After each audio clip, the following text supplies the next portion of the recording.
আমি একটা কথা বলতে চাই। আমার ২টা ফোন। ফার্স্টে যেটা ফোন নিয়ে বিষয়, আমার ২টা ফোন। তো একটা ফোন হচ্ছে আমার আম্মার কাছে ছিল, আমি একটা ফোন আনতে চাই। তো ওই ফোনটা নিয়ে আসার পরে আমি মানে ওই ফোনটা দেখতেছি। তো আমার আম্মা বলে কি রে, তোর একটা কথা মনে আছে? আমি বললাম কি গো?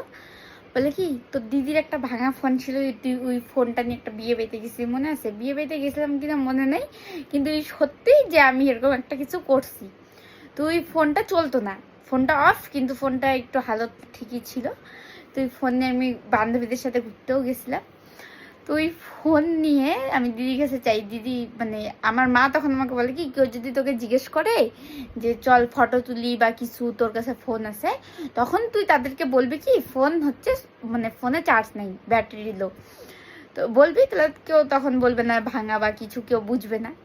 আমি এই অবধি কাণ্ড ঘটায় দিছি, মানে কি বলবো, মানে ফোন শো আপ করানোর জন্য। এখন আমার কাছে 2টা ফোন। এক মানে যেই ফোনে আমি ভিডিও করতেছি ওইটা আইফোন, আর একটা অ্যান্ড্রয়েডটা আমি বেশি ইউজ করি। এইটা মানে ফটো তোলার জন্য, মানে ওইটার জন্য আমি ইউজ করি।